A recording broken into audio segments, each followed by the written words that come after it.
This is your weekly YouTube channel audit livestream. All you need to do is use the correct link in the description, fill out the form, and we'll consider your channel for review. That's right, channel reviews are free, but you can send us a super chat and watch us discuss your question live on air. If you submit your channel for review, expect the following. We will share with you our knowledge, experience, and passion as fellow YouTube creators. I want to give a massive shout out and thanks to our moderators who do an awesome job every single live stream. And that's your onboarding done. What channels have you brought us this week? Hello, everybody. Indeed, what channels have you brought us this week? We're eager to see. A bunch of you have already submitted, but it's never too late throughout the duration of this live stream to submit your channels, and we might take a look at them. Your channel could be one that we take a look at today. It also could not be. So, I always suggest having something to write on or type on so you could take some notes, because we believe that a lot of the advice we'll be giving today applies to you as well. Let's take a look at who we have today joining us. First up is Jen. Hi. Oh my gosh, 2 weeks in a row I get the first introduction. Yeah, and I heard next week you're actually hosting this whole thing. Get ready, everybody. I don't know how to do it. Okay. Okay, then we'll make Rob do it. Hey, everybody. Dan, fair is fair. Retribution for last week. You are erudite this week, Dan. What does that mean? Look it up on Google if you need to. Erudite. I'll leave it there. Like a Greek god or something? That's what it sounds like. You sound amazing. You sound super powerful and knowledgeable. Okay, thanks. Let me just check on Google myself, because I used that word about a decade ago and I can't remember if it's what it is. It's probably really mean. Define erudite. Okay. Having or showing great knowledge or learning. That is you, Dan, right there. Oh my gosh, what a compliment. I've even this early. Rob. This is fantastic.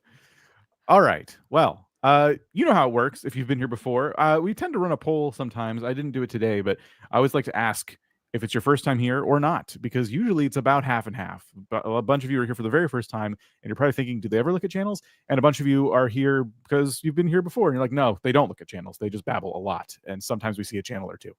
But we're going to take a look at your channels. We're going to give them our first impressions, our critiques. We've pre-selected some channels, and then we're going to eventually random select some channels, which means it's never too late to submit, because yours could be the very next one.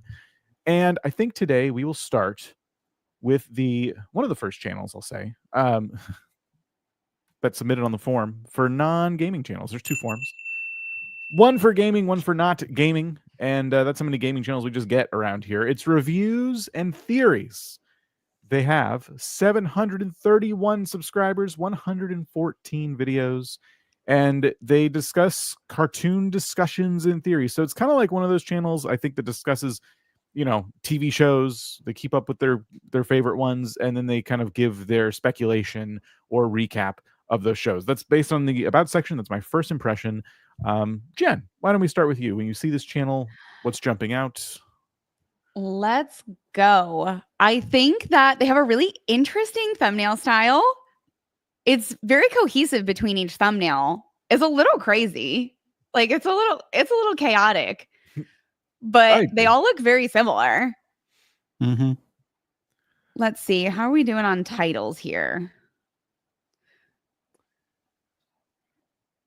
So a lot of Miraculous Ladybug. I mean, I don't know what this is, but we may not be the target demographic for this channel, which feels is pretty easy to understand, though. Like the language seems simple. Season 6. Episode 1, someone would know what that is. We know what the character is. Everything you missed. It's pretty enticing. Yeah. I mean, they're getting pretty good views. The first thing to establish here is if there is a connection or a through line between the series that they're covering. Because Ninjago, I think we've probably heard of that as a Lego cartoon series, right? Yeah, I think so. I don't know if any of us are familiar with Miraculous Ladybug. I'm certainly not. But if there is a connection between those 2 cartoons, I think that would be a good place for their consistency, which does, I agree, Jen, match their thumbnail style, as clunky as it is a consistent thumbnail style, and they seem to have what looks to be like a fairly consistent returning audience. Like, they don't have any absolute stinkers in there. I mean, there's one video with 240 views, but then everything else is kind of like between 500 and 1,000 views, which seems, again, consistent to us. I guess maybe the one thing I might say here is there's kind of a lack of, what might we say, like excitement or intrigue in the thumbnails and the packaging. It is very much it's matter of fact. Mm-hmm. We're going to look at this thing today, but we're not really going to reveal too much in the packaging. I agree. Immediately, because there's so much in the thumbnails and the titles. Yeah. I will say, like, yeah, the view counts, I wonder how long they've been at this. They're really impressive. It seems consistent, 4 years, and they're still in like the, several hundreds. I can't say they started this way because this video has been out for 4 years, obviously. But yeah, they even have a couple of massive outliers. We click on popular, 22,000 views, and then almost 10,000 views here. So they are no stranger to having some, that one video that has like I think it was like 2.3. If you scroll down a little bit, the character backstory. Did they do more of those?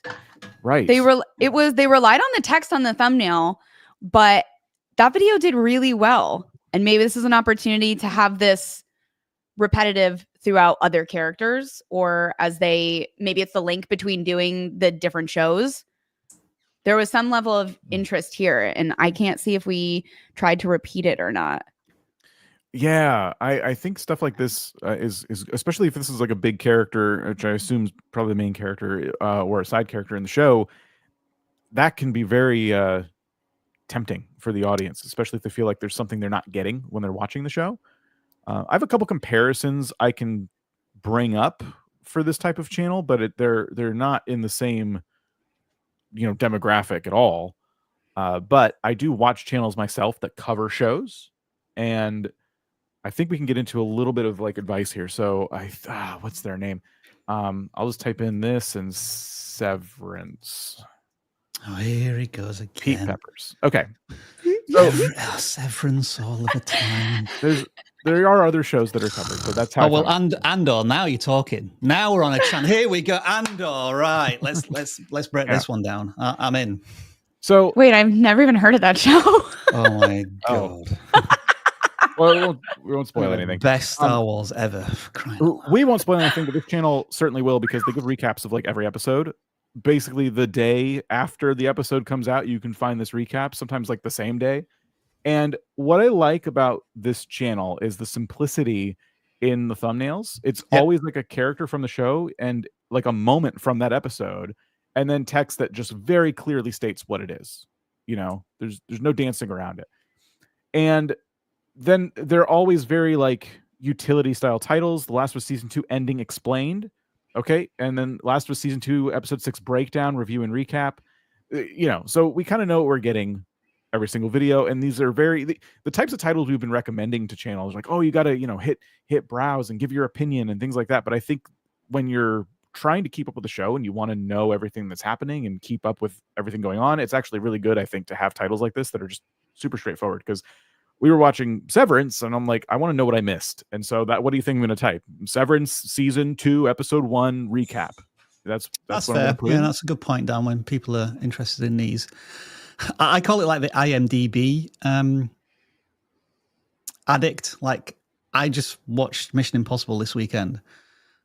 Boring movie. Don't bother with it, folks. Yeah, but it's long too, right? 2 hours 50 minutes. Goodness me. Oh my gosh! But I do want to know all of the trivia behind it, so I usually do IMDb. But like, as you said, Dan, it is very much a search-based discovery, and then hopefully after that, you're going to see these recommended again in the homepage and want to return to these channels.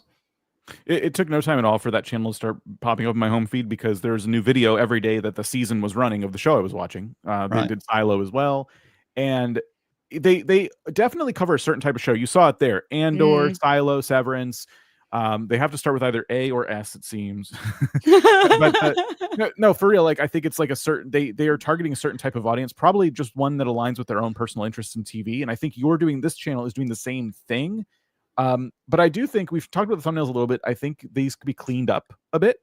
I think it's kind of like information overload. And if you just focus on a character and a moment from the show, like maybe try and take that thumbnail template with your own style and try it for a couple of videos. And if you don't, I always say this now, if you don't agree with that advice, humor us, try it once with an A/B test. Do your version of a thumbnail, do the suggested one that we give you, and see which one performs better. If we take the most recent video where there's a reveal of the identity of a character, we don't necessarily want to see 5 different characters on the thumbnail, because that just kind of throws me out a little bit. You want to focus on the tease or the reveal of this certain individual in order to create the intrigue.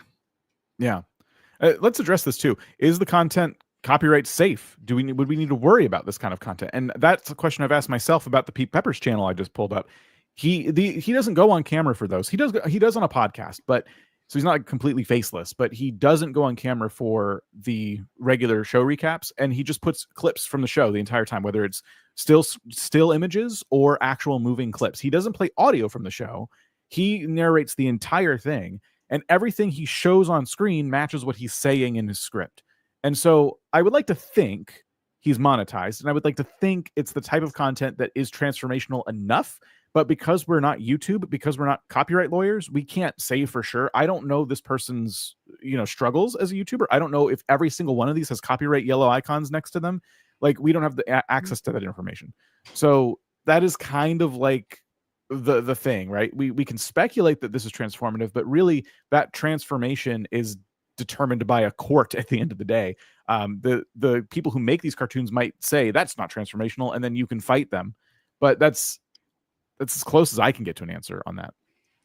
Dan, let's finish off this audit by, if we go back to the video Jen identified, the character. Yeah. Direction. I want to watch the first 20 seconds of this. Maybe we can answer that copyright question as we watch it as well. Maybe give a bit more of an opinion on whether it's transformational and the hook. Sure. Guys, welcome back to my channel, and today we've got some interesting new threes thanks to the episode Daddy Cop of Miraculous Ladybug. This video is going to analyze Zoe's new character and depth with the introduction of a new character race. So without wasting any time, let's get straight to it. With the release of Daddy Cop, thanks to the end credits, we've got some backstory info on Zoe. Now So we kind of see where this is going. I think it's going to be still images. I'm going to skip ahead a little bit. Or like a bit younger, but like they're exactly the same age.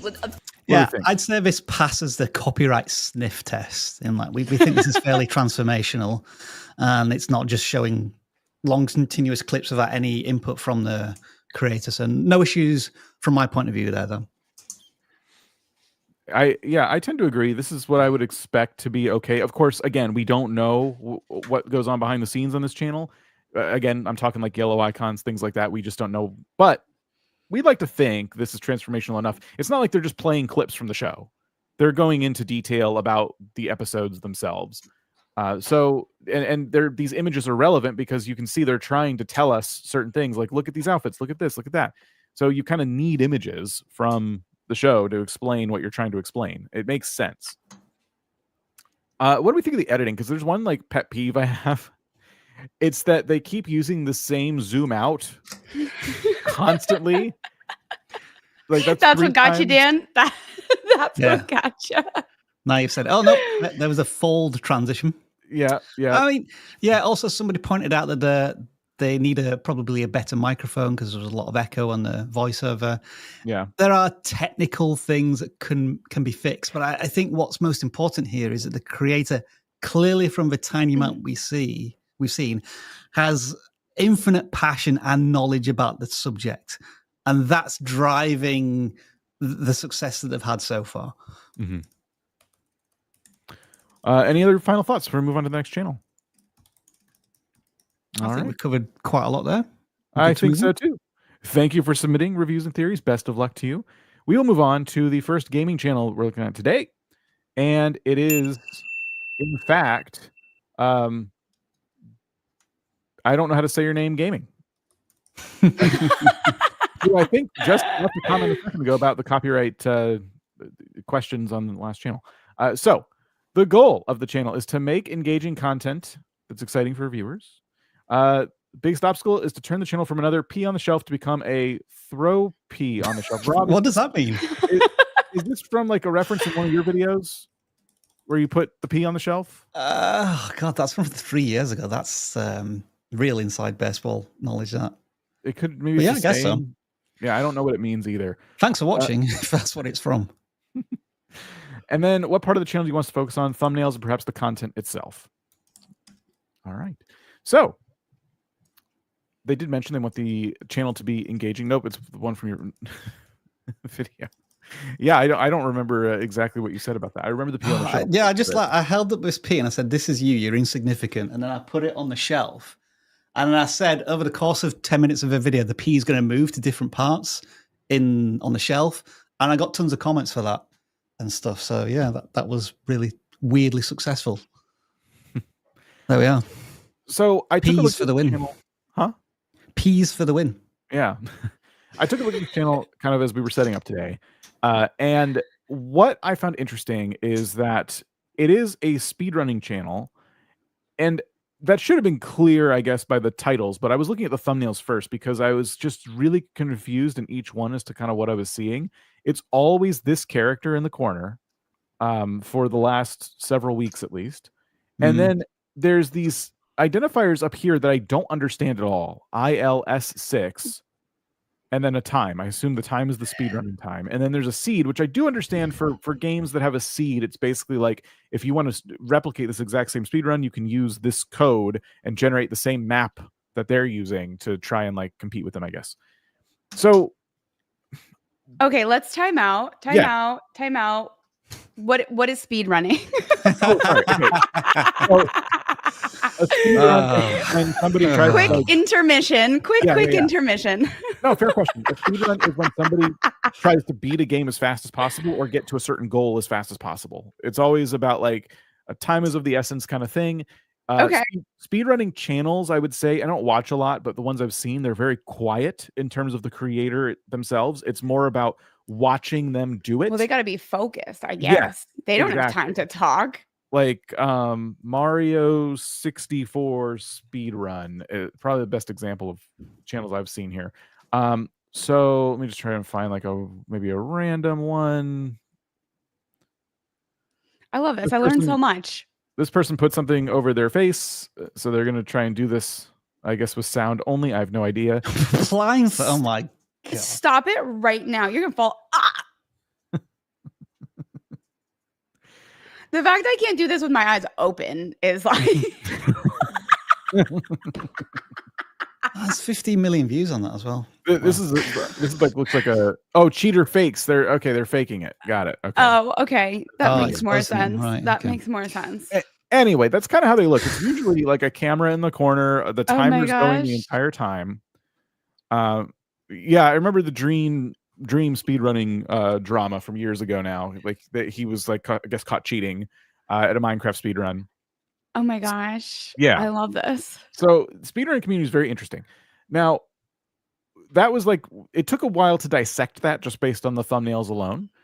And that was going to be my first critique, is that I think we need like a whole new thumbnail strategy, first of all. But really, I'm wondering about the topics. I don't know what haste is. And I think that's kind of the next thing to dig into is like, when I see people speedrun games, it's usually really popular games.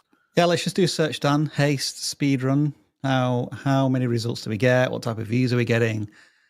Speedrun? What's a speedrun?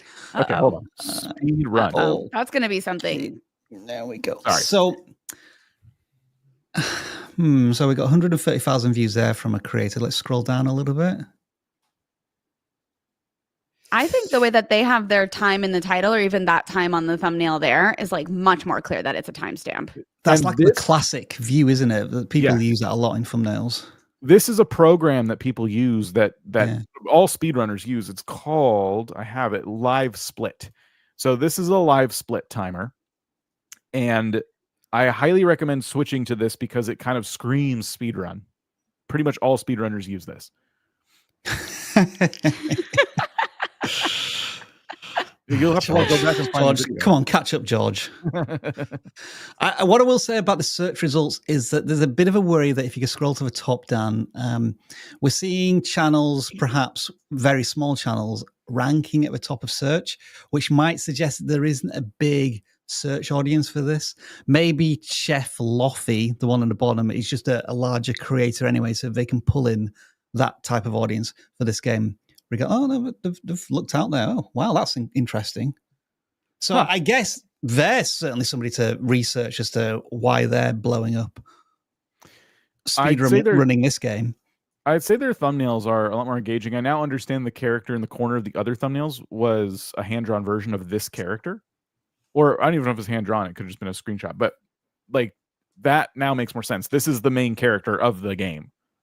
But that wasn't clear because they were not, to me, like in a game environment. They were just in the corner of a thumbnail. I thought that was like that channel's avatar.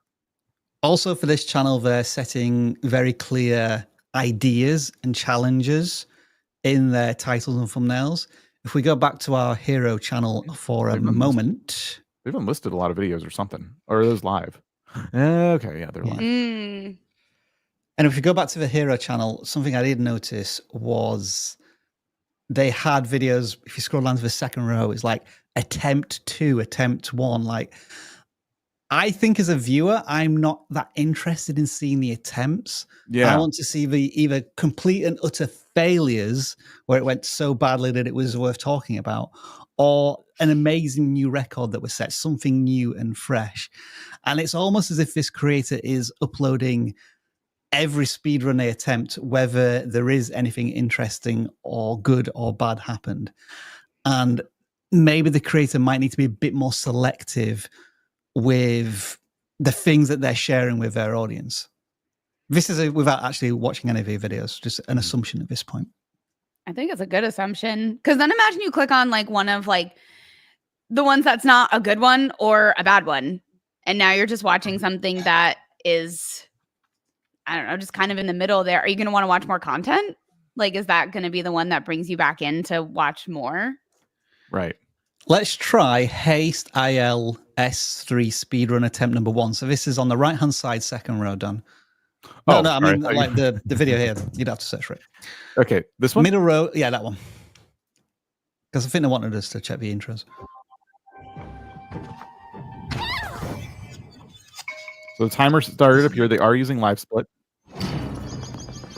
I've not been welcomed into the video or anything though. Like, the narrator isn't obviously talking to us. I mean, as Jen said, they are like laser focused on playing the game. Yeah. Is there any sound at all now? I turned it down. Oh, but I hear a little bit. Yeah, they're not talking us through this. No. And also I think not with all speedruns, but you want to almost see like the focus of the creator and the moments of tension, like when they almost got something wrong or they nailed it as well. Yeah. Again, I don't know if this is prevalent on all speedrunners, but that adds more, I guess, to the drama. A little more dimension, yeah. Yeah. I do think the channel we were looking at before, Haste Speedrun, was one to kind of keep an eye on in terms of like, or any channel that has like a lot of views here. Those are ones to keep an eye on in terms of like what is the audience kind of expecting, I guess, since you can do one-to-one comparisons. It doesn't look like this person uses a camera, for example. I'm still a fan of cameras in speedruns because that's what's going to make the content more unique, right? Like otherwise, like look how similar that video was to the one we just watched. And I only bring this up because they mentioned wanting to be more engaging. And this one starts with an intro. It's a playable demo for their new game, Haste Broken Worlds. It's a procedurally generated. The creator has had has only got 3,000 subscribers and like 3 or 4 videos, but each of the videos has tens of thousands of views. Yeah. So there's a bit of a template there, a good source of inspiration. I think so. They definitely are using the same kind of style as some of these other channels, though, and I'm not gonna like knock off too many points there. I'm just from the perspective of like standing out in the community, maybe a face cam would be something to think about if you want to. That's kind of a big step for a lot of creators, so I don't want to push that too hard. But I do think that your thumbnails are not doing you too many favors. I think people were clicking on thumbnails that didn't have any of this information in there. I don't know what the Python logo has to do with speedrunning haste, but if it has something, if Python code was used in some way, explain it to us in an intro. If you're not gonna put your face in the videos, I definitely think you should at least have a voiced intro. And I understand that you can't really do a lot of editing when it comes to speedrunning content because people could say you cheated. So I'm not expecting you to do a whole bunch of voiceover throughout it or anything like that. I just think some kind of intro would be helpful. And I have no context for this. A lot of people wouldn't even know this is the Python logo if they know nothing about programming, right? Python's a programming language. So I don't get why it's here. And I think the other thumbnails in this for this particular game were doing more favors for the creators we were looking at. Any other thoughts or anything like that? No, I think we've covered enough there for the creator to dig their teeth into. Cool. All the gaming fingers. I feel myself getting warmed up today. I think the audits are going to go smoother from here on out, but we'll take a short break from auditing channels and let Rob talk the video games. Self-indulgent gaming corner. I'll go first this week. Do let us know in a chat. I did invite you to go first. What games you've been playing, or what things you've been doing to disconnect from YouTube so that you prevent burnout. If you remember, Dan and Jen, I was trying to decide whether Star Wars Outlaws would be a game that I would enjoy, and I am now enjoying it. I think I've got past the glitches, and I've got past the annoyance of just like dying very quickly when I was discovered, and I figured out how to play the game a bit more. Now it sucks me in. I'm going to be there for tens of hours, I think, going forward. I think it's going to take me right through to the launch of a Switch 2 in a couple of weeks. Or no, next week. Oh, then I'm going to have a dilemma. Do I play Mario Kart World with lots of 12-year-olds trolling me online? Or me. I'll be trolling you. Oh, Jen, yeah, that'd be so funny. I mean, Dan, when you're aware, that's what we're going to be doing. We're just going to do a live stream of Mario Kart World, I think. This is if Jen can get it, because you've still not pre-ordered, right? You still just... I didn't. I went to Best Buy, though, and I asked them if they were going to have a midnight release. And they were like, yeah, but it's 9:00 here. And I was like, oh, yeah. They're like, please don't show up at midnight. Right. Good luck. So we should probably figure out a way to do like a Mario Kart tournament of some kind that our audience actually wouldn't hate. Just look at channels is what I feel like people will say. But I think how many of us in this company are going to have Mario Kart World? Oh my gosh. And they do up to 20-person races now in certain modes. So this is just our new like Monday morning meeting. Yeah, exactly. Exactly. Wordle gone. Yeah. We'll kick off a lot of our meetings with Wordle, but that might change now. No, I'm also killing time before the Switch 2. I actually saw that the Pokemon games, among other games, are getting a visual and performance update for the Switch 2, and that got me playing Pokemon Scarlet again. And now I've become completely hooked on it. I've completed the Pokedex, and I've finished beating the game, which I just never finished it. So that's just been what I've been obsessed with the past week as I kill time waiting for the Switch 2. Jen, how are you killing time? That's wonderful. I've been reading this week. I haven't been crafting much, but I've been reading a new thriller. That was the second part, or a follow-up to a very crazy book that came out like a couple years ago. So, been reading. Care to share the book? We could have the a book. book is called. Well. Oh my gosh, a book club and a gaming club. Look at us go. Thriving as a company. The book is called The Perfect Divorce. And it's nothing like it sounds. The first book was The Perfect Marriage, but she was the attorney for her husband who murdered the woman he was cheating on his wife with. All right. Are you mostly a fiction or non-fiction reader? Yeah, I don't really like nonfiction. Because I'm completely the other way around. I can't stand reading fiction. So it's always nonfiction. And I'm currently reading about Edward Snowden's, whatever he did. Whatever he did. I'm finding out as I go. Not very far in the book. He's still reading it. No Edward Snowden being a traitor, basically. No spoilers.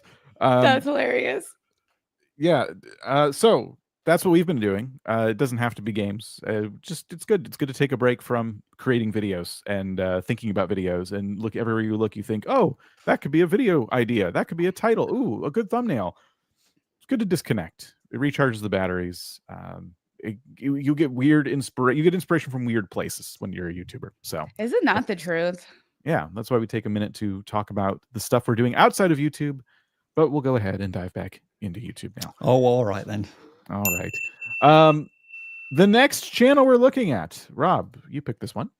It is Did I? Maria Castell, and this is their forum. They want to build a community and attract sponsors. Fun. Their biggest obstacle, they feel, is keeping the attention of the viewer to the end of the video and my robotic corporate way of speaking. I can't wait to hear that. And then they want to So usually when people put that in the form, the first thing we say is, we love their voice. It sounds brilliant. Yeah. So let's see if this one bucks the trend. So is the pacing too slow, too fast, boring? That's what they want to know from us.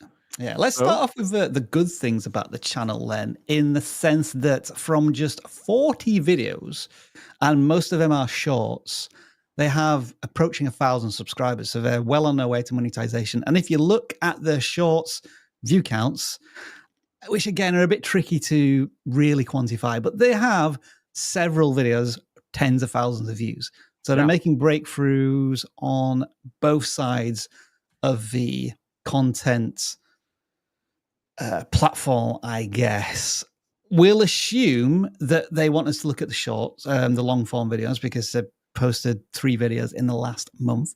But again, encouraging signs, hundreds of views, consistent views throughout.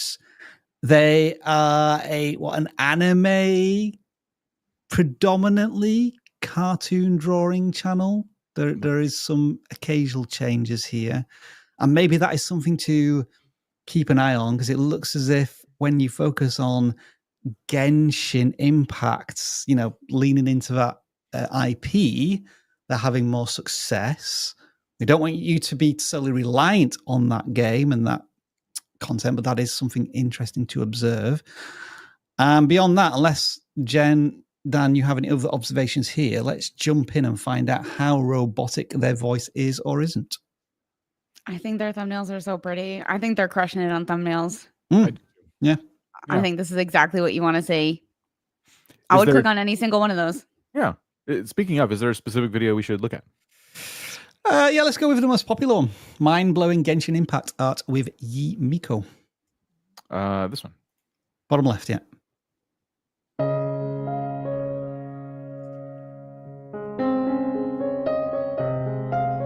All right, we're setting a certain experience here with this music. Mm-hmm. There's nothing wrong with that. Mm-hmm. Okay. Clearly a speedrun channel. I don't think it is. They don't even have the live split timer. We talked about this. But that would be cool. This feels like a long preview. Is this still the preview? It does. It's not the preview for this, though.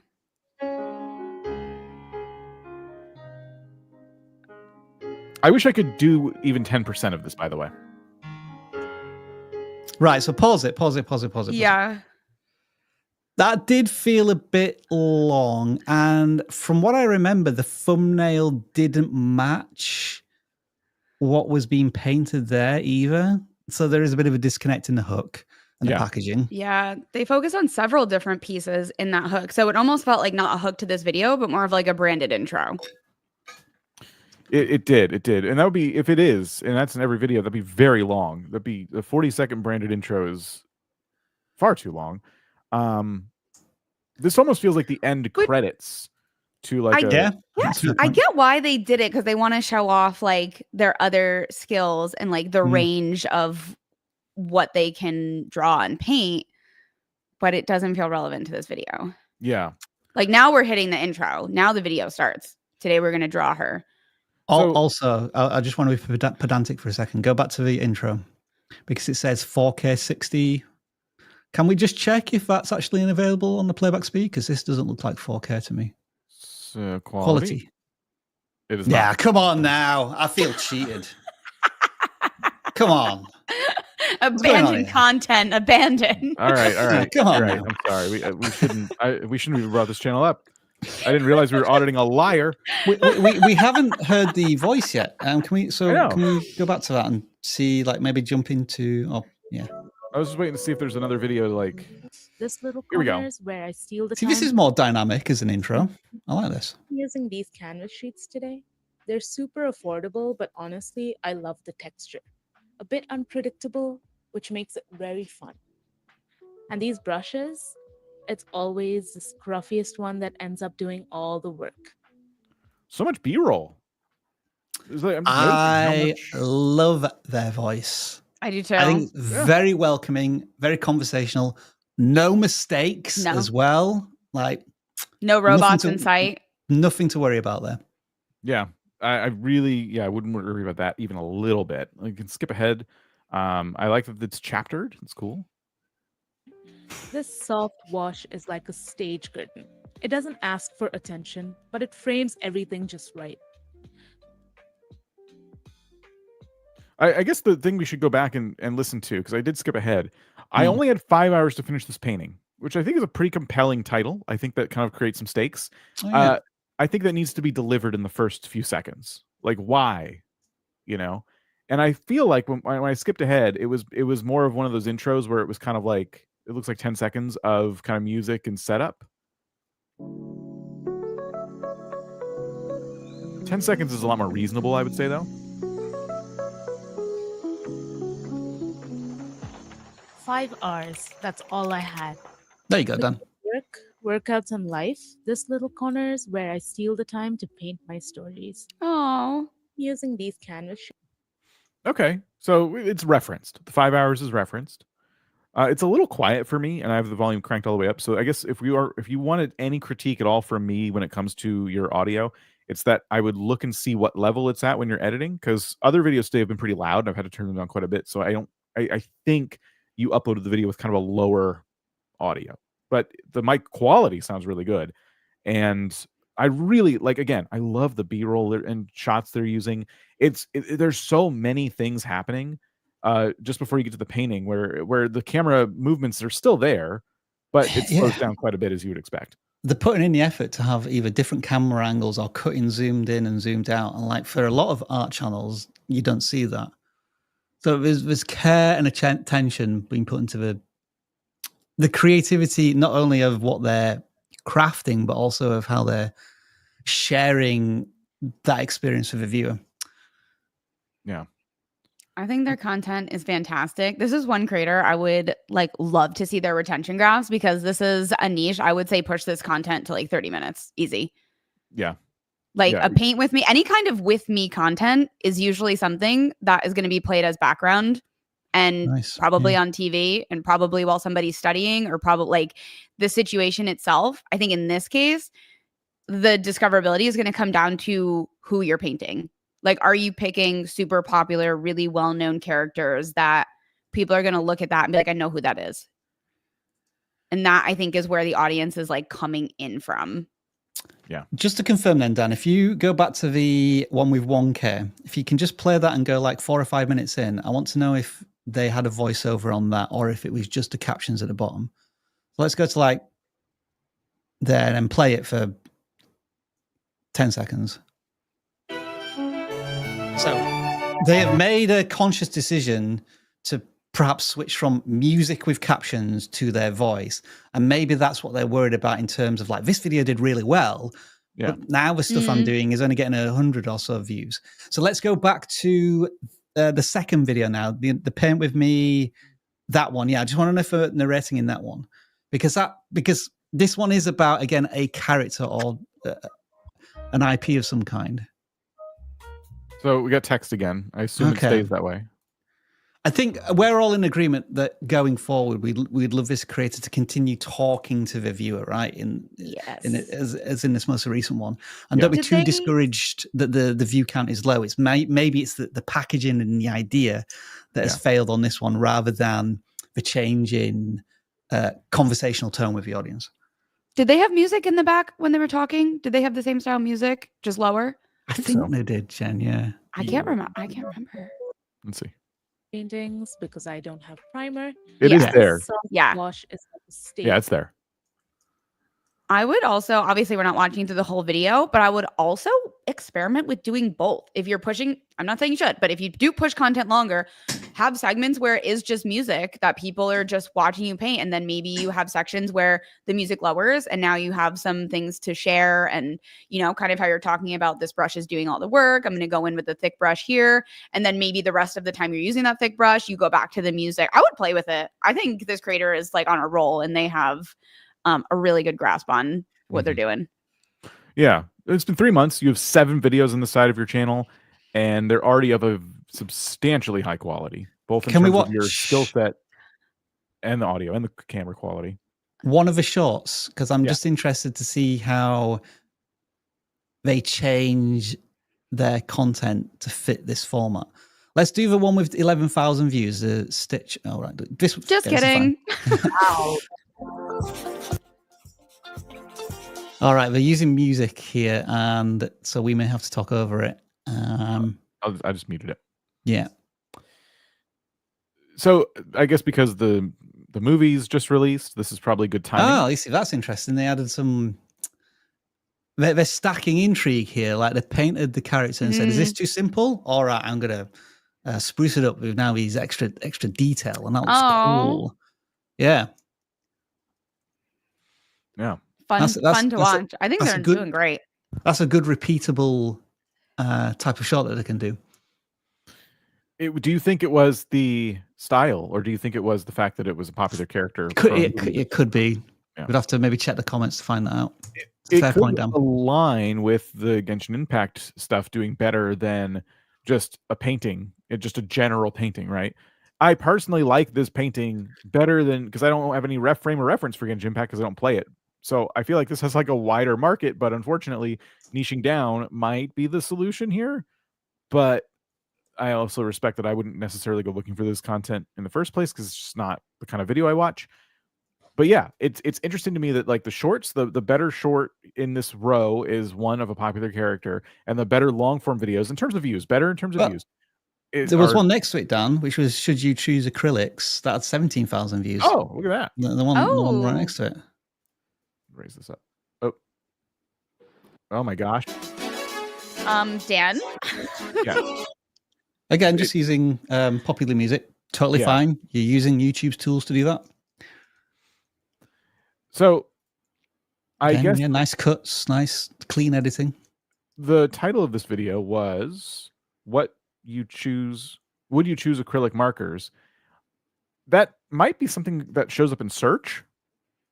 That could be it too. I just think that these videos are more approachable than, I don't know, than characters that we don't know of. Stitch is very popular. I think People there's looking also for power information on- and repetition where that's the third one they've done about acrylic markers.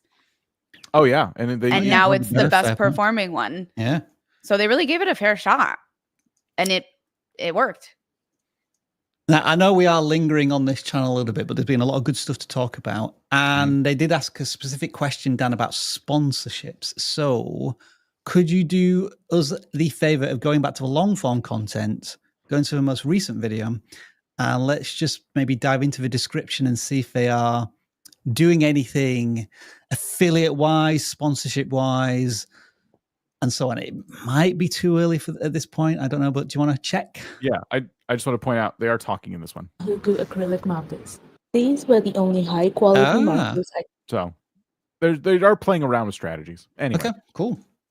so we take a look at the Stage. latest video. Yeah. We open And the then- description, and we see they had 5 hours to finish. They got that's it. They got their chapters, and we're looking for. So given that, I think on this one, certainly one of the chapters was, if you scroll up again, doesn't one of the chapters talk about swatches and colors and something? If you click on the chapters, where it says painting, Dan, This one. intro supply swatches. So I'm thinking there they should probably consider setting up affiliate links for all of this equipment and tools that they're using. Yes. Certainly now. And then I kind of want to open this question up again to Jen, because I love asking you these questions because you have a bit of experience about how to, or a different perspective about the financial side of things, what might be the lowest hanging fruit for this channel sponsorship wise, or is it like, let's start with some affiliate links for the products? I think affiliate links would be a good start because I think when your channel doesn't have, I think, a level of views that's kind of like it could be an easy yes for companies to say yes. It can often be a lot more work for the creator to then just get no's. So I would continue to build this channel to the point where they're regularly pulling in higher views. And then it makes a little bit more sense to reach out to companies and that obviously are an organic fit. I mean, oh my gosh, there's so many art supplies they're using that could be a really great fit. Plus you have such like a niche down market, which means it's most likely going to be easier to sell yourself with people who are watching you use these and going to be heavily influenced. So I would say work on the channel first, definitely start with affiliate links and then focus. Where's it gone? Oh, he didn't like my advice. He said no. He said no. Sorry. So I tried to go back and my cursor moved to the other screen and hit the back button on this. So apologies. Okay. Well, thanks for watching, everyone. I think we're done here. Oh, well, that was fun. That was good. That was good. I'm glad you all good channel. Good channel. Hang on. Okay, sorry about that. Gemma, you're on a roll and I interrupted you and I apologize. No, I was it. Okay. Last pre-selected channel before we get into random selections. Yes. Whoops. I pressed the wrong sound effect there. I'll try that again, shall I? There we go. This whole live stream is just falling apart. I love that.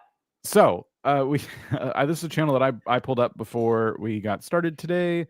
And they are wanting to entertain people with treasure hunting, which is what intrigued me. I'm like, excuse me? Yep. Getting YouTube to show their videos is their biggest obstacle, and they just want to focus on the word overall. Oh, okay. Perfect. Let's count how many times they say it. Okay. So Mischief Magnet, which I think is a good name for a channel searching for treasure. They have 291 videos, 826 subscribers. They are doing shorts. They are doing live streams. They are doing live stream. Sorry, and we have 1,000 views on that live stream though. That's impressive. Yeah, this looks like it might have been a shorts live stream too. This is interesting. Whoa! Right. Yeah, it's a bit of a secret super hack, that isn't it? I don't know if it is or not, but they got some good views on it. Metal detecting. Wait, I don't think you guys understand how much I love like metal detecting. Oh, take it away. Yeah. I would never know that looking at this channel, though. Don't need to say that twice, Jen. Bye, Dan. Bye, guys. It was nice to see you. This is the only thing. Like, if you say treasure hunting, like, I want to see treasure. I want to see what you found. I know a lot of times we think that it's hard to, or we give away the whole video if we show what we found. But like, I want to see where you found it, how you found it. Like, I want to see the treasure. Yeah. And I also want to see the metal detector because I would never look at this and be like, oh my gosh, this is a metal detector channel. Like, yeah, I had the same exact thought with this video, using our enormous magnets to find treasure. Now, this cage, I assume, is the treasure. I want to see the magnet. Show me the magnet. Show me the magnet. Maybe throw some treasure on the magnet, but show me. I want to see the contraption used to find an entire animal crate in a river. That's what I want to see. Show me. Yeah, I think the thumbnails need work. I think that's definitely a big one. I figured we watched a little bit. Enormous magnets. Show us the magnets. Sorry. I'm doing some magnet fishing. We are back here for the 5th time in a row doing some magnet fishing. Now, you saw the footage under the water where we saw a shopping cart. We saw one thing to know. We didn't see it. We didn't see where that. is it? Wait. It's not there. We are new viewers. We didn't see that. So you could say if you watched part 1, you might have seen and then have B-roll up of the things we didn't see. But keep in mind, there's an assumption being made by the creator here that we are watching all of your content. And that's kind of like a classic mistake I think a lot of people have fallen into, which is like, I do serial content, so obviously people will go back and watch the first one. Not necessarily. Every single video should be an entry point to your entire channel. you should assume that people might only ever watch this one video, but you hope that they stick around to watch more. Dan, can you continue watching this at double Amazing. speed, muted? Double speed And muted. I'll go on a bit of a diatribe. I think this is a classic case, I may be wrong here, but a classic case of a creator who edits in chronological order of when they capture the footage. This is an intro, isn't it? And it's Yes, still it going is. on. Wait, and it's still 2 times. Oh no. Pause it. Oh no, Oh, no. 30 Wait, they second got us intro. in, they hooked us, and then they ran like a 2-minute intro. What? Yeah, this is a kill your darlings. Like, you probably spent a good few hours putting together this intro. It was and nice. Make that your channel trailer. Cut that You know, out. Make your channel yeah. trailer. Yep. But anyway, if you want to carry on playing now, Dan, I think this is a classic case of a creator who edits in chronological order of the footage that they gather. Like, that could have been the intro. We're couldn't in it? the Like, lake. just throwing that magnet or whatever into the lake, that could have been their powerful hook.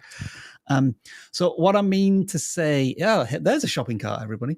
Oh yeah. Oh my gosh. What I mean to say is, I think like the very first clip they record is the first thing that's on the video, and the very last clip that they record is the last thing that's on the video. Yes. So there's no thought about maybe mixing things around, having potential B-roll. You know, maybe I'm wrong as it was playing a little bit longer, because as you can see from their setup, they've got some pretty sophisticated stuff going on with a tripod there with a phone. So they're recording from one angle, and then maybe the other person is filming from a second angle. And But they have the camera on the magnet. Yeah. Yeah, that as well. So yeah, they're putting in a lot of effort into capturing the footage, but maybe they need to think a little bit more about how that collated footage is put together. But there, they've retrieved the the trolley now. Let's go. Let's go to Trader Joe's. that should have been That's the the hook, only I feel shopping like. mall, shopping place I know in America. I Everybody feel- shops at Trader Joe's. There's no Walmart. Everybody that's does. the place. Yeah, That's okay. the place people shop. I feel like that this should have been part of the intro. You know, Yeah, I like recovering I that trolley. seeing the two of them talk a little bit like about what they're gonna do, but seeing that magnet go down and grab something was really like exhilarating and fun. And that is the kind of stuff that people are expecting from your title and your thumbnail. And that would have been really powerful. This is when it comes to storytelling too. Like, don't think that you can't have this as the opening to your video and then be like, hey, remember last week when we did blah, blah, blah, blah, blah. Look at what happened when we tried it again this week. And then have that catch up moment. Like, that doesn't have to go in the beginning. There's not necessarily rules like that. Like, you can reverse it and experiment with it in those different ways. But you definitely want to, I agree with you guys. You want to have this as the beginning, because I want to watch the rest of the video now. I'm like, what else lives in that lake? Yeah. But I don't know if I would have made it 2 minutes. I think this feeds back to the channel that we. Okay. Good stuff. Overall. I think this feeds back into the packaging where there's just stuff on the thumbnails. And again, maybe more thought needs to go into what is the most important thing I want to show on the thumbnail or get the viewer to focus on. And it looks as if sometimes you're even just not putting any effort into it at all. Like the video where it's big toss, 37 seconds long. I don't know why that's there. That's kind of thrown me completely. Like a magnet giveaway. Like, do you want to have a video where the promotion of it is the giveaway because people are just coming to get the free thing and then they're off? Epic interview with Let's Get Magnet, the couple who found $100,000. I would just start with the couple that found $100,000 with a $50 metal detector. Magnet. Whatever. No, yeah, whatever. And then there's some distracting things, like some of the text is just, I'm going to be frank, awful. It looks like it's been taken. Like, it's like, find the most complex font in Photoshop and we'll use that. Or we'll use something themed like a Halloween style font, which again is just a bit confusing. I mean, I would go with the underwater magnet fishing, the stuck font. That's just big, bold. It's chunky. You know, it's readable. Keep it clean and easy. I mean, and that video did well. Mm-hmm. I think this video is kind of explaining itself really well, and the title's taking it home. How to get your magnets unstuck. Like, Yeah, that's what that is. This is a very niche problem for someone where this is like an entertaining channel. Like Yeah. if I'm watching this, I don't care. I don't have magnets. True. So I think that's something that you'll potentially get maybe some search traffic on. But I feel like this is an adventure. Like this is why you watch like Storage Wars or something. Like I don't need advice on buying a storage unit. I just want to know what's in yours. Yeah, that is fair. There's so much here. I think the latest 8 videos are what I'm more focused on because it looks like there's been a shift already in the thumbnail strategy. It's just looking a lot different just a few months ago. Yeah. So yeah, overall, since that's what you wanted us to look at, it would appear that you're doing some really interesting stuff. There's a high barrier to entry with your niche, meaning exactly. Not everyone has really powerful magnets that can like catch entire shopping carts in a river. So that's really, really like you're not going to find people who are like trying to get in there and eat your lunch, you know. I can't tell if the okays are them taking notes or they're just like done with us. Yeah, neither can I. Absolutely, completely done with us. But I think the message here is we like your channel.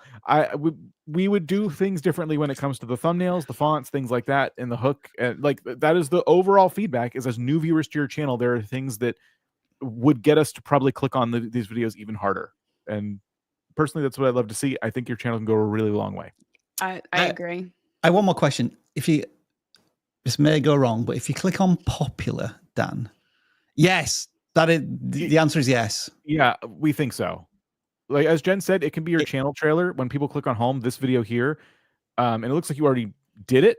So like that content isn't going to waste. That people will see this. A lot of people click this specific subscribe button when they want to know more about your channel. So this being here is fantastic. But in the videos, I feel like it takes a really long time to get to the thing that I actually clicked on. It's a very like 2012 type of thing to do on YouTube, to have like a long branded intro. Anyway, Dan, click on most popular. I wanted to see if it had a viral moment. That was what I was interested in. Look, I found a safe. Police called. Instant intrigue, clear. I get that in 5 seconds.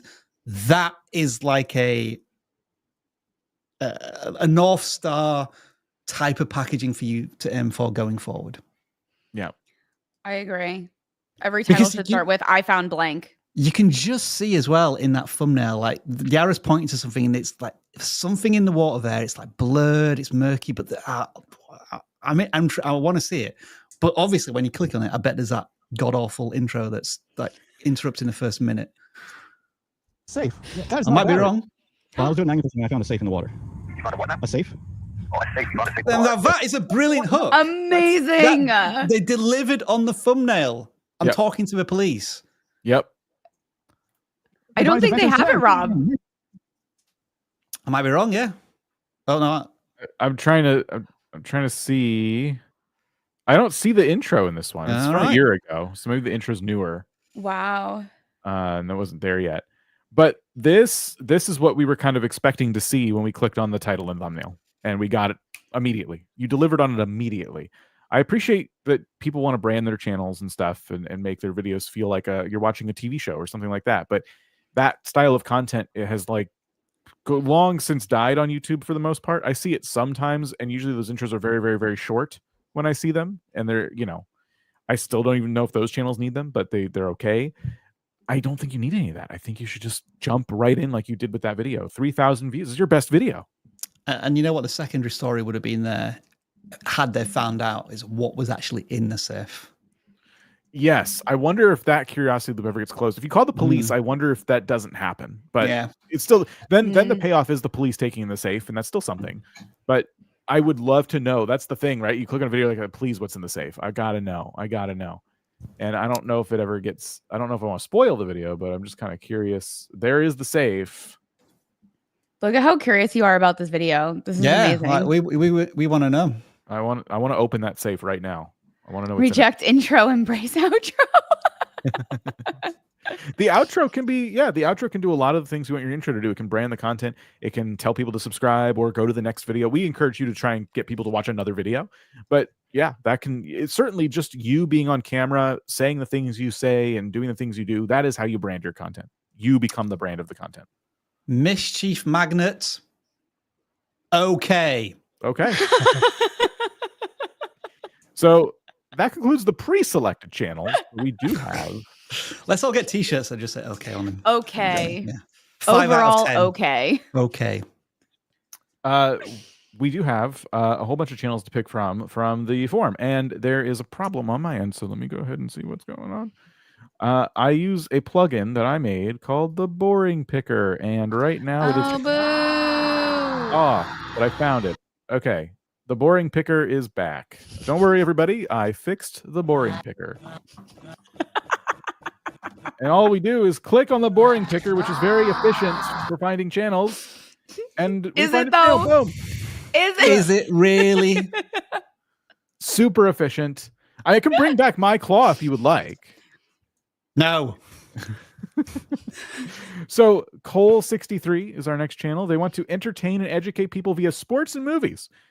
Biggest obstacle is getting a copyright strike since the sports and cinema content are owned by big organizations and are difficult to use their footage. Okay. Have you we need to the handle strike? this one with some very delicate gloves so as not to get strikes of our own. Have you gotten a strike or you're just worried about it? That's my question. And then what part of your channel do you want us to focus on? The look of the channel, things are doing right, things are doing wrong. So overall, got it.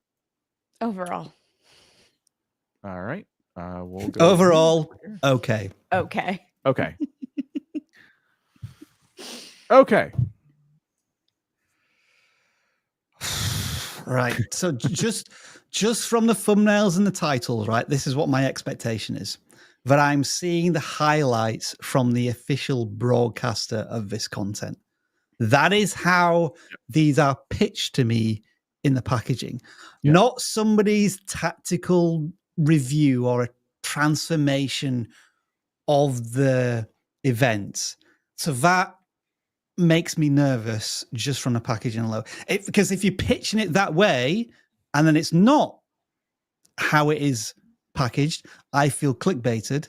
But if you are just showing highlights and reviews from a sporting event, then you do run the risk of it being copyrighted material and it not being transformational enough. Let's click on one.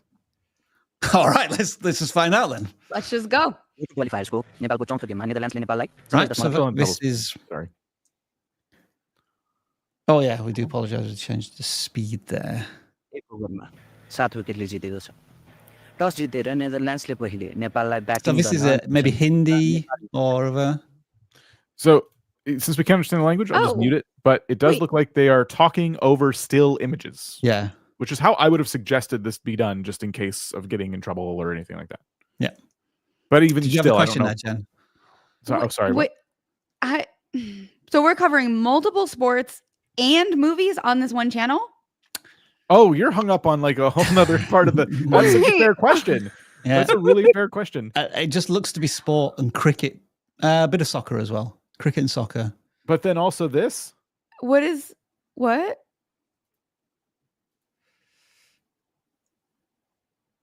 Yeah, I don't know what that is. I don't know. That's from 6 years ago. Well, hang on. Whoa, I've got to get my brain around this now. So this is all from 6 years ago, and then the most recent videos are over a year old. Are they doing shorts? Are we talking about the wrong things?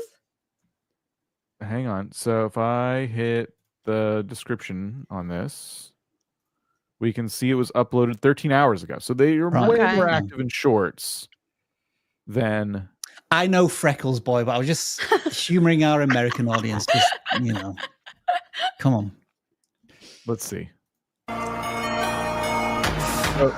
right, yeah, that music. Still shots. No text.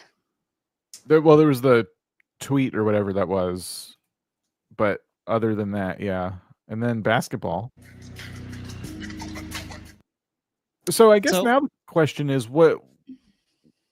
Now we're just kind of re-uploading clips from different sports. Yeah, my opinion is if you're just adding some music from YouTube's library to clips and then not transforming it with commentary or an opinion or an overview, then it runs a risk of being copyright claimed or striked. Yeah. I would recommend, because it seems like on your long form videos, you had something to say. I would really recommend watching some other channels in the spaces that you enjoy and taking note of the things they're doing that you like. And I would suggest maybe sports podcasts and things like that to give yourself an idea of what that content looks like. Because I feel like you could do that even with shorts. You could do short clips of you talking about a recent game or something like that. You can go back to what you were doing here, where you just showed like images, like maybe short clips, things like that. But you could do it on shorts if you want, if you find you're enjoying those more. And that is going to leave you with more like wiggle room to put yourself into the content and make it stand out on its own, because these channels that just play sports clips, like dime a dozen. And I'm not trying to say that to be mean or dismissive or anything like that. It's just there's so many channels that just take like epic sports moments, put some music behind them, and put them on YouTube Shorts. That doesn't help you stand out, which is what we're trying to help you do. And I know you're willing to get on mic and speak. So I think your content would stand out a whole lot more if you were giving your opinions and takes, your subjective takes on things that happened during a recent game too. You know, you could also go to like classic best moments and things like that. But I think sports is just this ever moving kind of world, and you want to be the first person to talk about the thing that just happened. That's the direction I would go. And then just looking at the range of sports, we have soccer. You can say football. I'm not offended by Yeah, I don't know what you're talking about, Rob. We call it football. Cricket.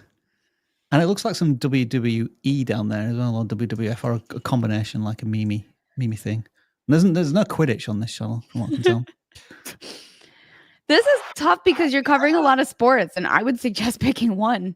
Yeah, I would, at least to begin with. Yeah. And then when you're known for something, whether it's like the deep analysis or the memes behind it, or the inspiration behind the athletes in each sport, then you can maybe branch out again. Yeah. You'll build an audience that is more or less following that particular sport, and thus following your coverage of that particular sport. 100% agreed. All right. So we'll look at the first gaming channel that the random picker selects, which is not 1, it is 5. See how fast that was? Yeah. So making a living, give back to my family. That's their goal. They want us to look at their commentary and pacing and the flow of the video overall. It's a very noble goal, that. Providing and giving back to your family. Overalls today. And don't forget, after this, we should look at super chats. Yes, I was going to mention that, Dom. And for everyone looking for an overall vibe, don't forget that you can submit for video reviews through coaching too. If you want like an in-depth overall, okay. New marketing there. So, Jordan Penguin, 300 subscribers, 306 videos. Look at that. Wow. 300 subscribers, 306 videos.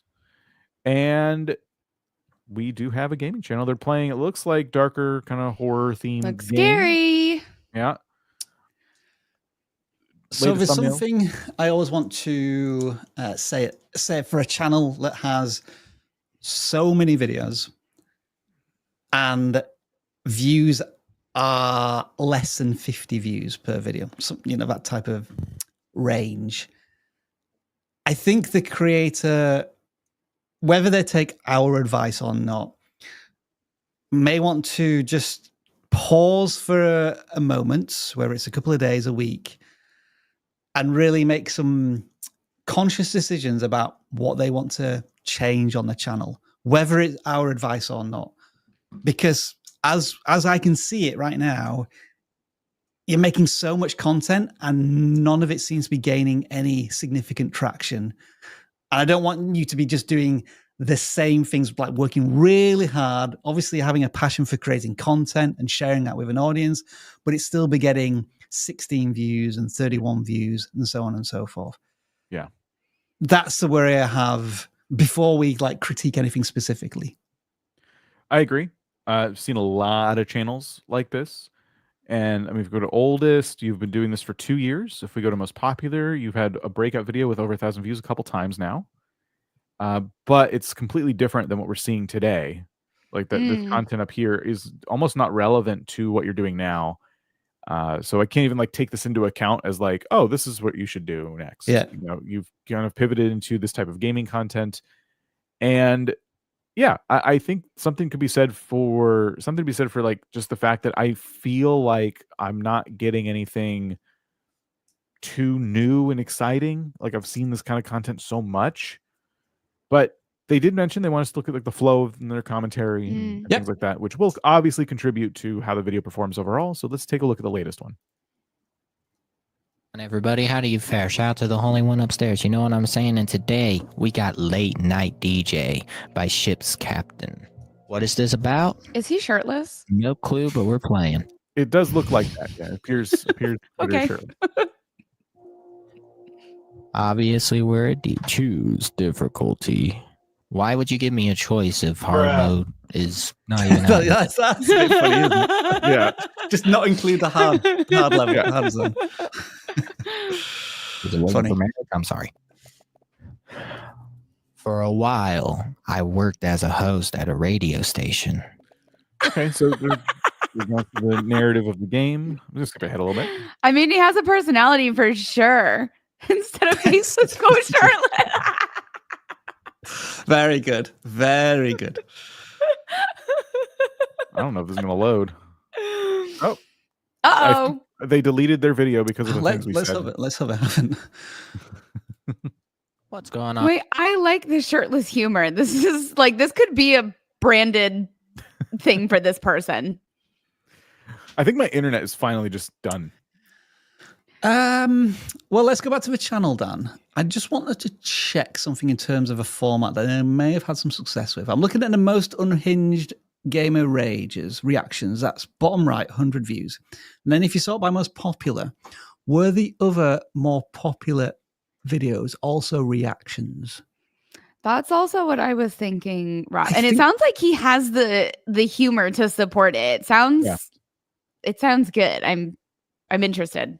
These, certainly on the top row, they look like they're reacting, but not necessarily playing a game. And I'm wondering if that is like a really tough decision they've got to make, that if on this channel, you know, even though we're auditing a gaming channel, is this actually a reactions to clips channel? Again, though, Dan, as you say, like, well, so there's 2 videos here. The most popular one is 3 months old. I think that's a reaction video. And then this one on the right-hand side, that's a month ago. And those are outliers for the channel. Yeah. So given what I said at the very beginning, like maybe they need to just take a deep breath and think about what they want to do on this channel to start building some traction. I might be thinking along the lines of, hey, for the next 2 months, so we're talking how often do they post? Go back to latest, Dan. Oh, they do post quite frequently, don't they? Like 2 or 3 times a week. So maybe for the next 3 weeks, which would be about 10 videos, why don't they just do all reaction content? I think they would see some dramatic results. Yeah. If you don't want to do that, okay, that's fine. Then don't take my advice. But but at the same time, I don't think you just playing video games like a different horror game every 2 or 3 days is working either.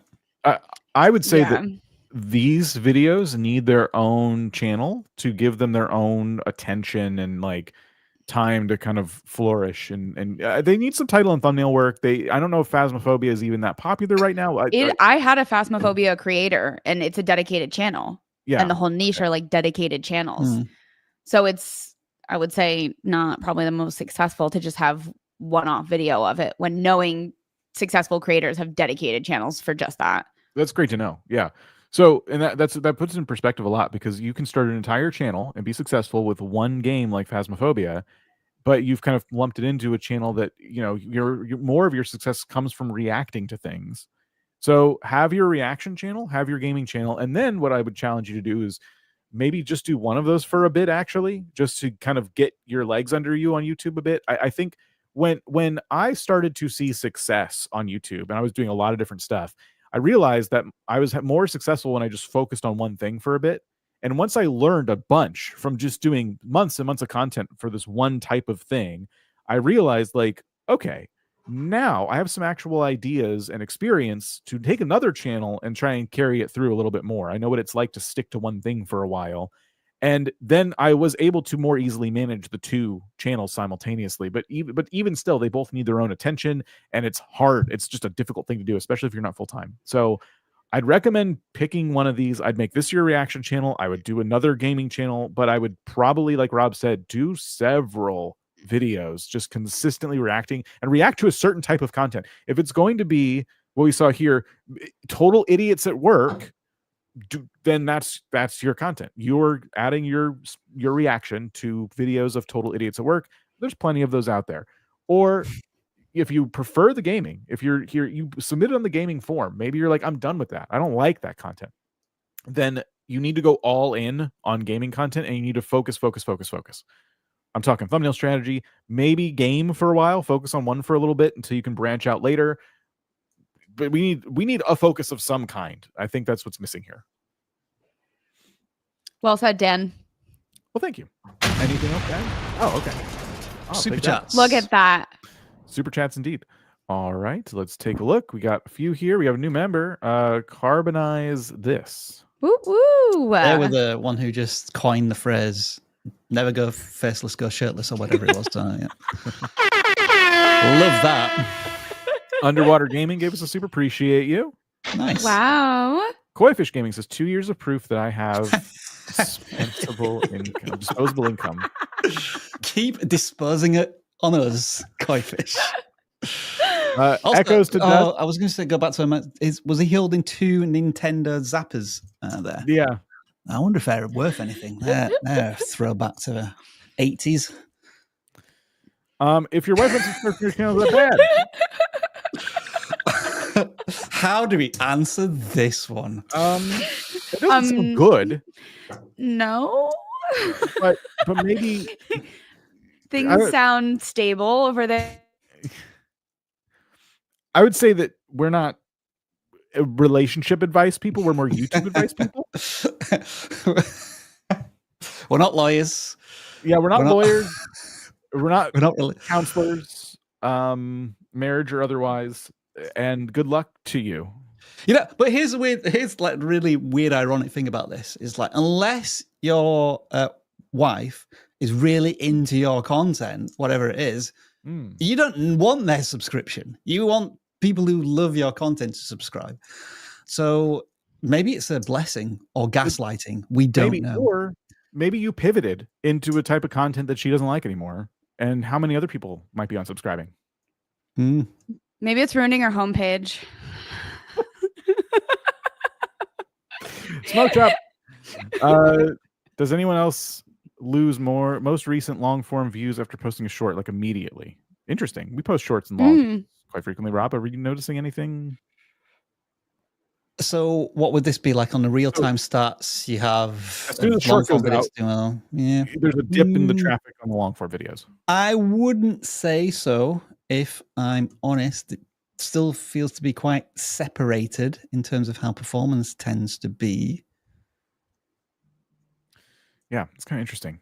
I would say discuss in chat, discuss in our Discord. But we're still, at the end of the day, we're just one channel. We're not really looking into this. But maybe I don't know, maybe we could post some community tab post or something like that. It's kind of I guess the question is, like, if you have content that's performing well and the content that you're releasing is not time sensitive, are you comfortable letting that content that's already on YouTube breathe and continue to be shared with an audience?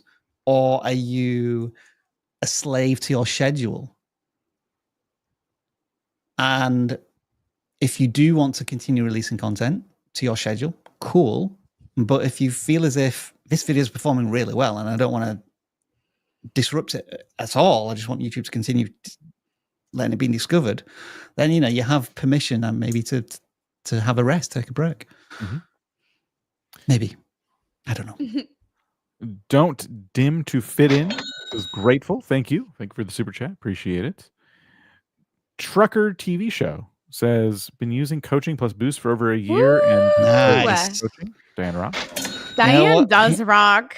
Diane's a great coach. We always screenshot them and fire them over to the dedicated Slack channel. Thanks for that. Indeed. Thank you. Good luck. We have a difficult super chat here. I guess we're not getting this information out as good as we used to, so this is kind of our fault a little bit, but they're looking to get a review based on super chat. We can't do that because otherwise then everybody could just give us super chats to get reviews and we wouldn't be able to keep it free and open to everybody. So I apologize. We appreciate the super chat, but hopefully your channel gets selected at random at some point. Our advice is to also just submit your channel in our Discord. Jen mentioned earlier you can submit a video for review to our coaching program. There's a lot of different ways you can get some extra feedback. You could also just try and be the first to post on the forum when the stream is scheduled. But yeah, hopefully we get to see your channel at some point. And also consider the advice we've given to other gaming channels today that may be of some help. Like we've audited a speedrun channel and we talk about how there's a common connection between the font that's used for the speed times, Dan, right? I mean, I'm not saying that your channel is the same, but like it might encourage you to do some research on channels similar to you or those that inspire you and see how they package their content. What we hope is that you're just not sat on the edge of your seat saying, oh, we're going to do my channel next, and you're kind of ignoring everything else that we're saying, because hopefully this advice and experience that we're sharing can benefit a lot of channels. And I think that's why we spent so long on the metal detecting channel, because there was a lot of things that we thought were interesting as a canvas of useful things to talk about. Absolutely. So I got signed out on Google. Oh, we'll go into the next super chat here. 2 years here as well. Hi Koifish says serve light. Thank you. Yeah, I guess this our 2-year anniversary of setting up a membership and then not doing a single thing since we set it up. Yeah, probably. We keep every week it feels like this comes up, like where we haven't done enough for members. And yeah, as you can see, we're very busy and we just have not put enough time into that. I apologize. And our YouTube partner manager keeps telling us, have you tried this with memberships? I was like, well, no, we're too busy making them. I've been here for We've so got long. software to sell and coaching to sell. Too busy with memberships. Anyway, where were we? Surtur Plays says they've been here for so long. They're not too thrilled about it. So Sorry. I apologize to Sigh. They're suffering some... No, not that one. Emotional damage. Yep. Yeah, well, no refunds. Saint Merc says 8 months of listening to Candy Talk. Yeah. Yay! Love that. Thank you very much. I'm almost back onto the forums here. And then we have a new member. I don't know how to say that name. And just think in 2 years, you'll be right there with the others being celebrated. Unchu Deu. No, I don't think I got that That'd be right. I my guess. apologize. Jonesy says, out of 100%, how much is YouTube luck versus skill? You're going to launch this into a whole thing. This is a good one because it's not luck, it's patience. Like everyone gets their moment to shine. And if you're good at what you're doing, you shine a little brighter. And if you're willing to wait for it, it'll come. Yeah, I'd say that's my take. Yeah. There can definitely be right place at the right time itis on YouTube, and you can fall victim to that for if you keep missing a chance, an opportunity, jumping on a trend at the right time. Those types of things can blow you up. There are people whose entire goal is to get a big YouTuber to react to their content because they've noticed that kind of can launch YouTube careers. There's all kinds. I think that's skill though. That is right. It involves networking like that. Those big creators are going to react to you if you're not worth reacting to. Like, so even in those cases where they got lucky and won the YouTube lottery, there's still like enough skill there because people are watching because they're interested, not because, oh, YouTube recommended this to me today, I'll just watch it because it's here. Like, no, YouTube recommends a lot of things to a lot of people. It's just about the skill. I think, like, honestly, yeah, it's way more skill than luck. I really believe that. I think there's times people just get chances earlier than others. Yeah. And people look at that as like, oh, they just got lucky. Like I had a creator whose first video hit 1 million views. their first long. However, what they don't know is we worked on their content for 8 months before they ever posted that first video. Yikes. And they had a full strategy in place. All of their titles and thumbnails, their videos were highly edited, very high quality. And did they get their moment very early? Yes, but they were prepared. They put the time and skill into their content so that it kept going. Like they could have gotten that opportunity without the skill and preparation, and it could have not reached that. Could have reached 1,000 people instead. Yeah. Were they able to sustain that success afterwards as well, Jen, after the first They video? did. They got 50,000 subscribers their first year on YouTube. Okay. Wow. Yeah. I'll just say I've heard some of the biggest creators on the platform say it's basically all luck, and that's their perception of it. They feel like they stumbled into their fame, but what's frustrating is when you go back to their early videos where they started to gain traction. It's like, well, you were really good. Like that's part of it. You can't just when you put in your head it's 100% luck anyway, so it doesn't matter. Then you're just going to keep trying to play a lottery that you're not really participating in. You know, you're not even buying numbers, really. You're buying a blank ticket, like, because you keep uploading stuff that isn't being improved upon. You have to make good stuff for people to actually watch. And if you're putting out your best work, then yes, I know, like as Jen said, it can happen earlier for some folks than others. But, you know, I do think that skill is way more important, and the luck is a portion, a little bit of it, I think. And I'm not saying it's never happened that someone has stumbled into success. Yeah. I mean, really funny, no strategy at all. They're just like, oh, it turns out I'm really good at this. That can happen too. And it's also those creators that have super successful channels that end up in coaching because they don't know why. Like they don't know why they've had that success or what they're calling luck. And then a couple of years go by and they haven't learned how to successfully pivot or grow their content and grow their audience. And now they're not having that same luck. Yeah. And then they hire somebody to show them why that luck existed. Yeah, I have friends that have hit over 100K and they felt like they were in the right place at the right time. And I'm like, well, also you were doing something really cool. And they're struggling because the views aren't there like they used to be, or whatever it might be. But it's like, it still doesn't mean you're bad. Like if you were, because there were people that started the same time they did that didn't hit 100K, and their videos, in my opinion, were not as good. And it made sense. It made sense why those videos didn't perform as well as my friends' videos did. So I really think that skill is a massive, massive, massive thing. And like, you can't stop scaling up just because you think, well, it's luck anyway, and I'm done, you know? I mean, the program taught me so much. Shout out to Ooh, Braden. another one. Way to go, Braden. Braden's such a good coach. All of our coaches are so good. I'm wondering what Braden said when Jonesy asked that question to him. Braden's like our gaming specialist coach. He's got a lot of gamers under his watch. That's awesome. Congrats. Hang on. Overwatch. You see what? Wait, what? You see what I did there? Braden's the Overwatch coach. Yeah. Thanks. I'm here for another minute, folks. Yeah. No more money, please. Do you guys have any tips and tricks for editing? Because I might be hard stuck on that, and I do feel like I learn more from you all. Have a great day. There are a couple of fantastic videos from John about editing on the channel. It's hard to do channel audits just on editing because we get so into the details so quickly, and then it becomes very specific for the creator. But yeah, do check out those excellent videos that John has made on editing. Mm-hmm. What are our general tips here for editing? I feel like general tips are hard. Watch videos in your niche. See, that's what I would say. Watch videos in your niche. We're not looking for you to copy them. It's just like, what's the style? You just got to get an idea of it. And then look at something that you see and go, how do you do that? And try and find answer to that specific question. Watch a tutorial for that specific thing you're trying to learn how to do. And I think that's good. Those tutorials over time will teach you other little tricks that you didn't know that Premiere had. And you're like, oh, I can actually do that in Premiere. That's interesting. And that's how I built up my skills as an editor. I'm like, how did that editor do that thing? You know, and I tried to explain it to other editors I knew, and they're like, oh, that's a blah, blah, blah. And, you know, then I knew what to search for, and I could find a tutorial about it. So yeah, it's, you don't know what you don't know. And it's helpful to just kind of like, well, what do you want to improve upon? Figure it out. Blah, blah, blah. Blah, blah, blah. Mm. Yeah. That's the blah, blah, blah tool. Blah, blah, blah, blah. And Julissa says, please choose my channel. My son playing. We are brand new at this. Again, we can't do super chat channel reviews. I'm so sorry.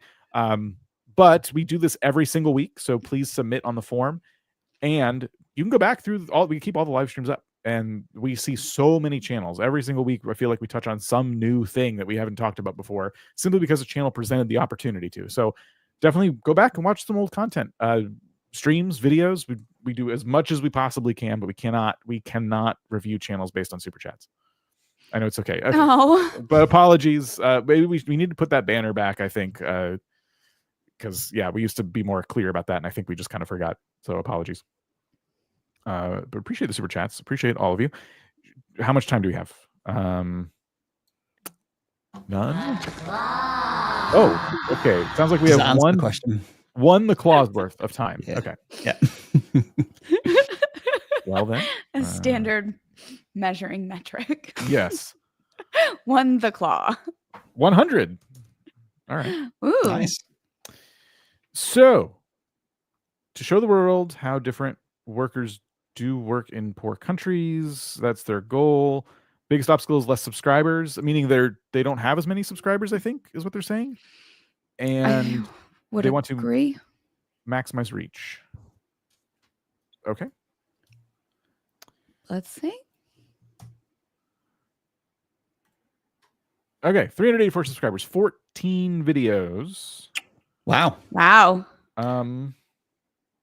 Okay, I do want to check something here. Can you just click on the most recent video? I just want to check the engagement. 8 comments, 31,000 views, 111 likes. So I would question how this content is being discovered. A little sus. Yeah. Whether it's been discovered in a Facebook group, a Reddit group, somewhere where there's less likely to engage in the content, or you're using the promotion tab on YouTube to maybe pay to encourage people to watch this content, which is totally fine. There's nothing wrong with doing that. However, what we find is that it leads to this, where you don't have the engagement you would hope. And if you don't continue to promote the videos, then you're not going to get the discovery that you would like. But we're going off incomplete information here. Yeah. I'm going to skip ahead. The in this video thing lasts a little long, in my opinion. So I'm also not hearing any dialogue at all. Amazing bath soap making technique. Bath soap making secrets revealed. This is 2 titles in one, by the way. I would only go with one of these. I love that.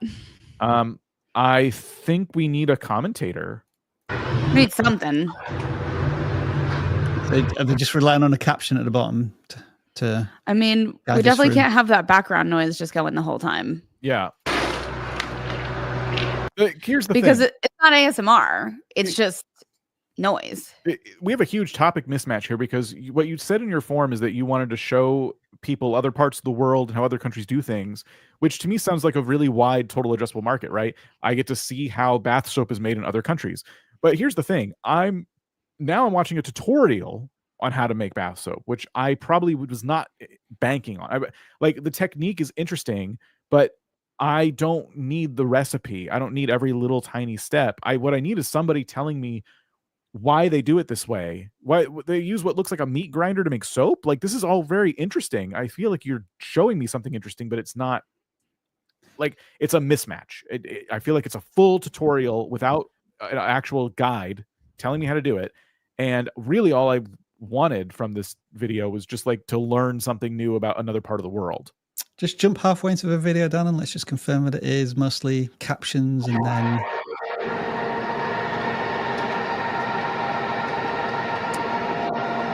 yeah, it feels like the process of the work rather than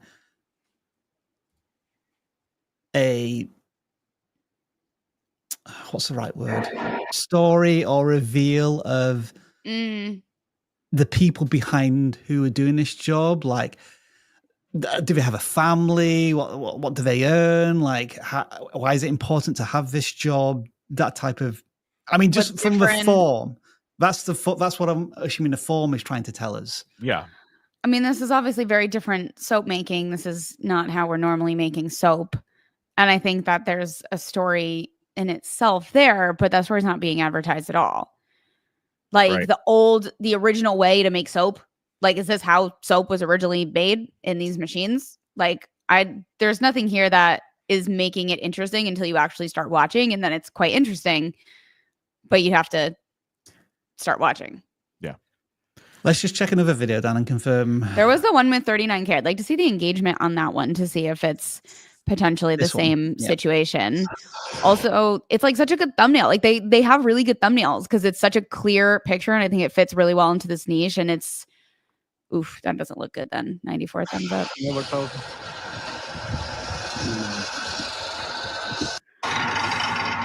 Like, that's so cool. Yeah. I think this is a person with like the ability to kind of go to different parts of the world and see cool things. I think there are documentarians who would love footage like this, but they would do more with it. And I think more just needs to be done in general. Why are we watching this? It's lacking a guide, isn't it? Yes. Yeah. Like, the show How It's Made. Did anybody watch that? Yeah. They should go watch that and then take some notes. And then maybe there's some things they can apply to this channel. Because this is this is how it's made. Yeah. Like, I would have no idea how you make a Himalayan salt bowl, but like I'm super familiar with them and like salt lamps and all kinds of things made out of salt. The barrier to entry here is like crazy high. There's probably a handful of people on the planet who are capable of gathering this footage. So like you are in a completely unique space on YouTube. But what we're lacking is the connecting the footage to something that makes it relevant to us. I would also stick to like the more realistic thumbnails. Like this one really catches my eye. This one doesn't as much. That's AI though. Yeah. And I think this stuff sells itself because it's about the environment that it's in. Now I see them. Yeah, there's a few that are obvious AI. Yeah. And I think this sells it. You don't need to overproduce the thumbnails. Like the environment is really unique. People don't see manufactured products made in these environments. Like you don't have to. It's so cool. Yeah. So my guess is if you scroll to the bottom of the videos here, keep going. I can't. This is it. So 2,000 views, 600 views, and then we're into the tens of thousands. I'm wondering if that is their actual reach and discovery, like a couple of thousand views or less. But yeah, we don't know if they're using a YouTube ad network. It most likely is something. I mean, less than 1,000 thumbs up on a like 40,000 view video. That's very low for content. That's very interesting. Yeah. What about shorts? Okay. Got some views. Yay, more salt. Wow, look at that lamp. That just looks right intriguing. Like what? I would go to the making of it really a lot quicker. Do we ever get there? Oh, okay, no, it's just the lamps. We're just showing the lamps. Yeah, but still, they're very unique, very cool. Yeah, that's pretty wild. So do we even know where that is, though? What? Like, where is this? I don't know. It could be in the description of the videos. So it said the Himalayan region, or it did in some of the titles. I'm trying to see if it's in the description, but no. But yeah, if we had somebody commentating, we'd kind of have those answers, right? Yeah. So many questions, but like such cool footage. Yeah, if this is you going out and capturing this, you have something. Again, this is another channel today, high barrier to entry. Not a lot of people have this kind of access, and you could really showcase some really cool stuff and teach a lot of people about a whole nother culture. It's awesome. And if we're honest, this should be almost like a very anti-AI channel. It should all be authentic stuff, because you don't need to add AI footage to it, because it's real and unique enough as it is. Yeah. I did say no more money. We have 2 more super chats and no more. We will not take any more. Does it help to hire an editor, or should I just get good myself? Entirely up to you. We have editors ourselves here, and we've worked really hard to, get everybody on the same page with how the video should look. It's just got a big crew here now.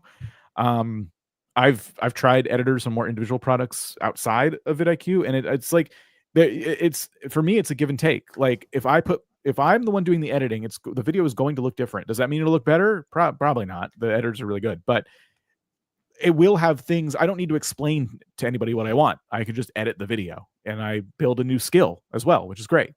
However, working with an editor frees you up to make more videos. So I would test it if you feel like you have the money for an editor and you want to try it, and somebody, like, try it for a video or two. That's the thing about YouTube. You can just keep making stuff. Try it for a video or two and see the vibe, see how you feel. And if you like editing, some people hate editing. Some people hate it. That makes them not even do YouTube. Right? And then we have one here. Your conversation about luck versus skill is very eye-opening, especially for me, and I appreciate this newfound knowledge. Stay awesome. Thank you. Oh. We could do a whole podcast on that topic. I think, honestly, it's really I think it's like hotly debated, and the more large creators you hear interviews from and talk to, the more you hear luck as like the reason they give for their success. I'm just like, it's such a small part. Like, but you're taking away all the work that you put into it at the same time. You're not. But anyway, that's it for us, right? We're out. We are out for this week. Cool. I'll be back in charge. No, Jen's in charge next week, if I remember rightly. Oh, so yeah. I look forward to that. Good luck, guys. We know how I am with technology, so it should run super smoothly. It will go overall. It's going to go okay. Okay. Can't go any worse than this.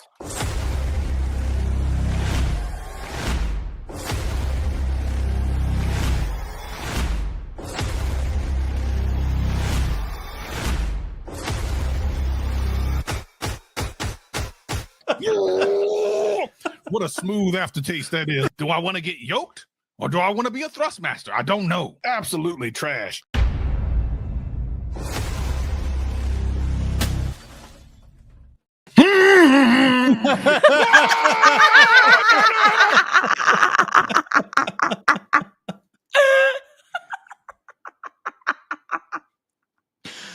That's it. That is it. Faceless, go shirtless. If it's one thing you take away from today's stream, I don't know. You tell us. Wow. Okay. Now can we go? I think we can. Words defeat me. I do apologize for the interruption there at the end. Support at vidIQ.com if you have any questions, concerns, complaints. Actually, no, please don't email support about that. You can leave it in our comments. That's probably the place for it. Okay. I'm going to end the stream now. Goodbye.